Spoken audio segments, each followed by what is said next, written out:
안녕하세요 여러분, 우주라이크의 DJ 윤승범입니다. 거리를 걷다가 문득 하늘을 올려다보고 저 별에 대해 궁금증을 갖기도 합니다. 우주는 우리가 상상할 수도 없을 만큼 넓은데 우주에 얼마나 많은 별이 있는지 생각해 보신 적 있으신가요? 바쁜 일상으로 지친 여러분들에게 이 라디오를 통해 별자리를 준비했습니다. 우주라이크 지금 시작합니다.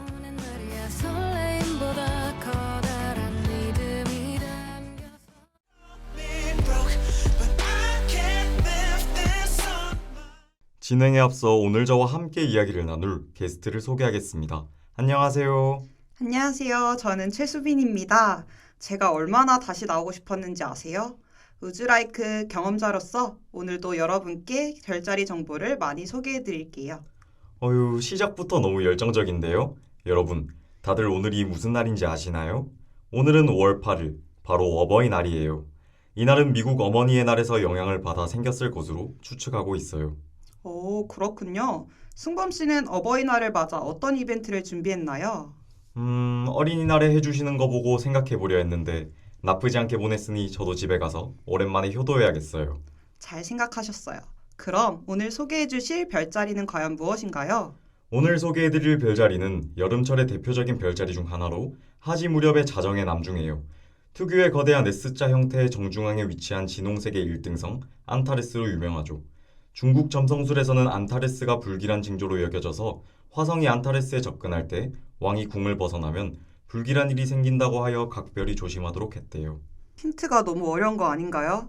양심적으로 조금만 더 주세요. 진짜 큰 힌트 하나 드릴게요. 고대에는 천칭자리가 이 별자리의 집게발로 여겨졌지만 기원전 1세기 무렵 천칭자리가 독립해서 현재의 형태로 자리 잡았어요.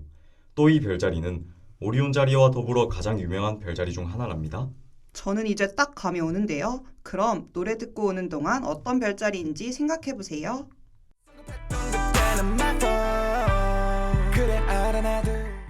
노래 듣고 왔습니다. 어떤 별자리인지 다들 생각해 보셨나요? 저는 고대의 천칭자리가 이 별자리의 집게발로 여겨졌다는 말을 듣고 바로 알아차렸어요. 지금도 오리온 자리를 쫓고 있는 정갈자리 맞죠? 네, 정답입니다. 오늘 소개해드릴 별자리는 바로 전갈자리예요.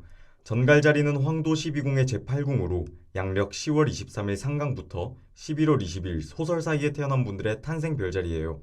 이 별자리에 속하시는 청취자분들이라면 오늘의 라디오가 더 재미있게 들릴 것 같네요. 사실 우주라이크의 애청자였다면 힌트를 주셨을 때 바로 알아차리셨을 것 같아요. 지난화 천칭자리를 소개할 때 정갈자리의 집게발이었다고 소개하시지 않았나요? 맞아요. 복습하자면 천칭자리는 원래 전갈자리의 집게발이었다가 기원전 1세기경에 분리되었어요. 남쪽 수평선에서 잘 보이는 전갈자리는 별자리 모양도 하늘에서 던진 낚싯바늘처럼 보이기 때문에 낚시 별자리라고 부르는 곳도 있다고 해요. S자 모양의 위쪽에 있는 알파별 안타레스는 1등성 별로서 붉은색을 띠고 있다고 해요. 참고로 안타레스는 화성의 라이벌이란 뜻이라고 해요. 맞아요. 안타레스의 붉은 빛이 화성과 닮았고 황도에 가깝기 때문에 가끔 화성이 다가와 그 붉은 길을 빼앗아가는 것처럼 보여서 이렇게 불렸던 것으로 추정해요.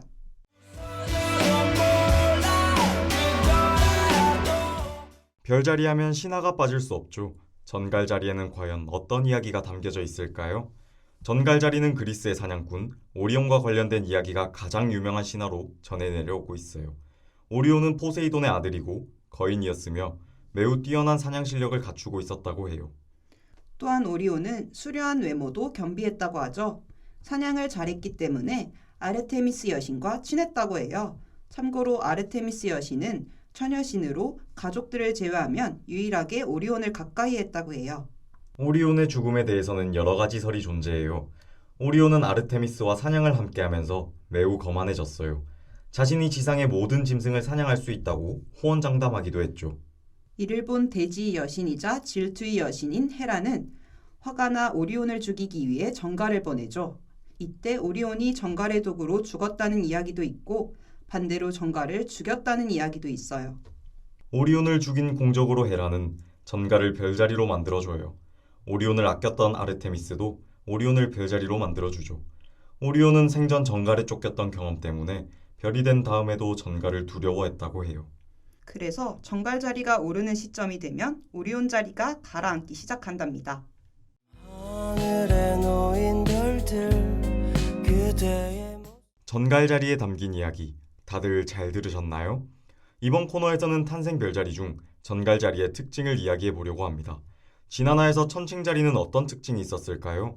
천칭자리의 신화는 모두 재판과 관련되어 있어 정의저울처럼 천칭자리에 속한 사람들은 균형 잡힌 성격을 가졌고 부족하다고 생각하는 부분을 키워 저마다 다른 성격을 가지고 있다고 하지 않았나요?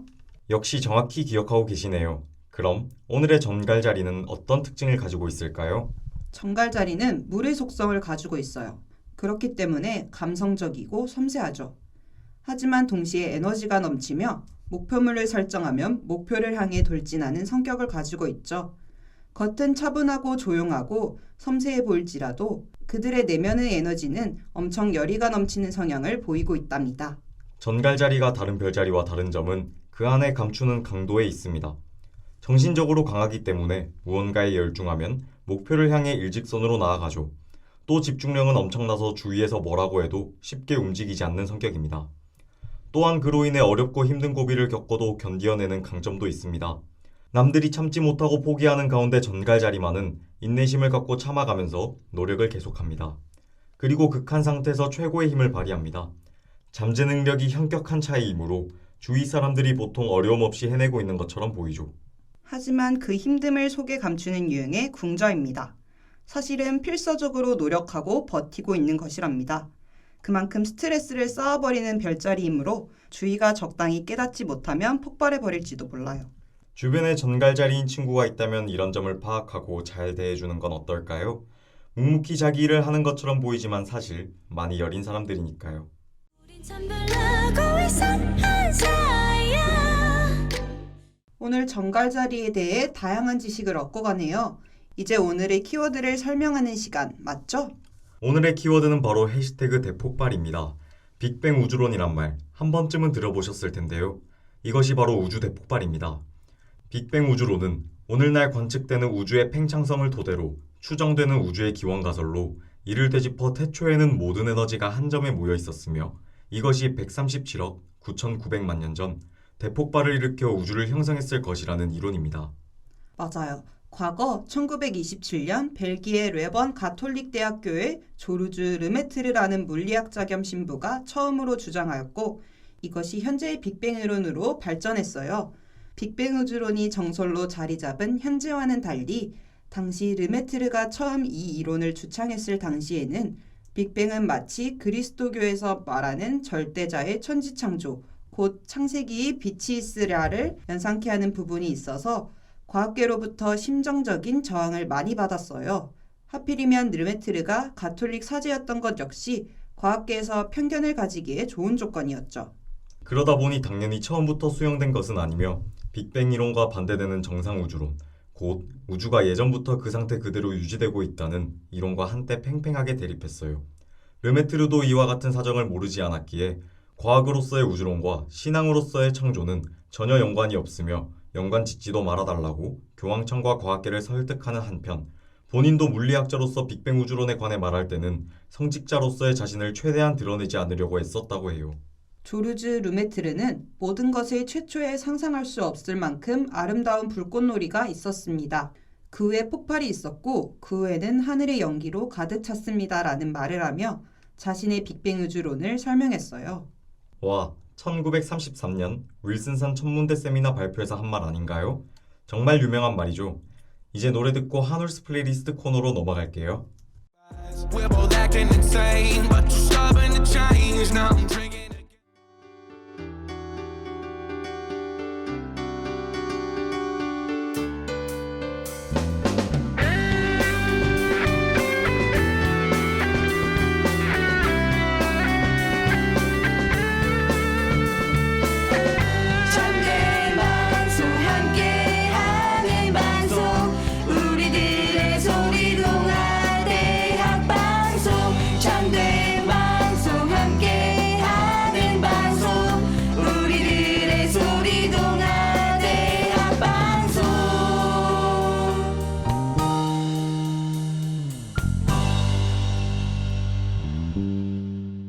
전갈자리에 관한 이야기 잘 들으셨나요? 이번 코너는 한울스 플레이리스트 시간입니다. 저는 정말 이 시간만을 기다렸어요. 오늘 좋은 곡 많이 추천해 드릴 테니 기대해 주세요. 좋아요. 그럼 오늘의 우주가 추천해주는 오늘의 곡은 무엇일까요? 혹시 전갈자리 하면 떠오르는 노래가 있나요? 저는 갈란트의 웨이링 골드가 생각나더라고요. 이 노래는 전갈자리의 특징과 관련이 있어요. 해석하자면 묵묵히 나의 것을 노력한다 는 뜻인데 전갈자리의 특성과 딱 맞아 떨어지지 않나요? 오, 그러네요. 이 노래는 다른 의미로도 정갈자리와 관련이 있어요. 정갈자리의 연애 성향은 소유욕이 강하고 헌신하는 성향을 보인다고 해요. 웨이링 골드의 사랑의 측면으로 보면 자기 혼자 연애하는 것 같고 자신만 노력하는 것 같아 속상해하는 노래이기도 해요. 그래서 이 노래를 소개해드렸답니다. 저는 정갈자리가 떠오르면 오리온 자리가 도망가니 카더가든의 가까운 듯 먼 그대여 추천해드립니다. 와, 수빈씨, 센스가 너무 좋은데요? 그럼 오늘의 마지막 한울스 플레이리스트는 어떤 곡일까요? 전갈자리는 5월 말에서 6월 초에 가장 예쁘게 빛난다고 해요. 5월 말에서 6월 초면 여름이니 인디고의 여름아 부탁해 추천해드립니다. 그럼 오늘의 추천곡 인디고의 여름아 부탁해 들으며 오늘의 라디오 마무리할게요. 여름아 부탁해 나의